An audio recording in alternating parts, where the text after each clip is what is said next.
নমস্কার, আমি গৌরব গোবিন্দ বিশ্বাস, মেডিকেল টেকনোলজিস্ট। এখন আমি আলোচনা করব প্রোটিয়া অ্যালার্জি Q64S প্যানেল কিটসের পরিস্থিতি নিয়ে। প্যানেল একটি ডায়াগনস্টিক টেস্ট যা শরীরের অ্যালার্জির পরিমাণ নির্ণয় করে। কোনো নির্দিষ্ট বস্তু অথবা খাবারের প্রতি অ্যালার্জি আছে কিনা তা নির্ণয় করে। এটি একটি অটোমেটিক মেথড বা ইমিউনোভোল্ট অ্যাসে এবং স্যাম্পল হিসেবে রোগীর প্লাজমা অথবা সিরাম ব্যবহার করা হয়। এখন জেনে নেব এই কিটসের মধ্যে কি কি রিয়েজেন্ট থাকে। মোট 6 ধরনের রিয়েজেন্ট থাকে, যা আপনাদেরকে একটি একটি করে দেখাচ্ছি এবং এর ব্যবহার বলতেছি। সর্বপ্রথম আমরা জেনে নেব অ্যালার্জেন প্যানেলের ভিতর কি থাকে। এই হলো Protea allergy Q64S allergen panel. এখানে 10টি করে কিট থাকে। এই হলো কিট। অ্যালার্জেন প্যানেলের ভিতর সর্বপ্রথম থাকবে হলো কন্ট্রোল লাইন, তারপর হলো স্ট্যান্ডার্ড, টোটাল আইজি লাইন এবং অ্যালার্জেন স্পেসিফিক লাইন। এখন আমরা দেখে নেব স্যাম্পল ডাইলুয়েন্ট।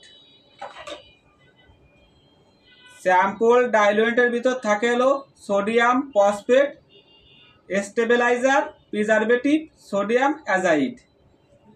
এখন আমরা জেনে নেব অ্যান্টিবডি সলিউশন। এখানে থাকে বায়োটিন কনজুগেটেড মাউস এবং অ্যান্টি হিউম্যান আইজিই অ্যান্টিবডিজ। তারপর আমরা জেনে নেব এনজাইম সলিউশন। এনজাইম সলিউশন হিসেবে থাকে স্ট্রেপ্টোবায়োডিন কনজুগেটেড অ্যালকালাইন ফসফেটেস। এখন আমরা জেনে নেব সাবস্ট্রেট সলিউশন।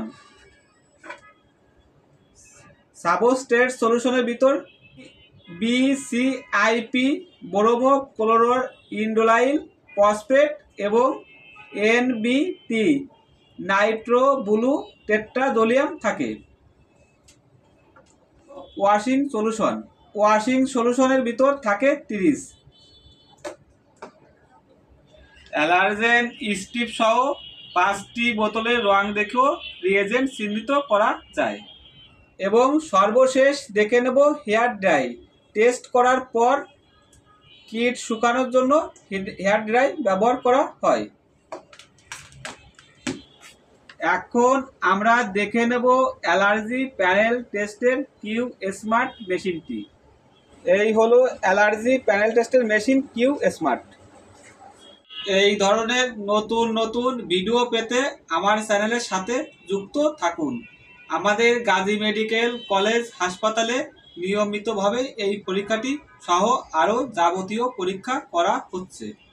এর পরবর্তী ভিডিওতে আমি আপনাদেরকে দেখাবো কিভাবে অ্যালার্জি প্যানেলের টেস্ট করতে হয়। যদি আমার এই ভিডিওটি ভালো লেগে থাকে তাহলে লাইক, কমেন্ট, শেয়ার এবং সাবস্ক্রাইব করবেন।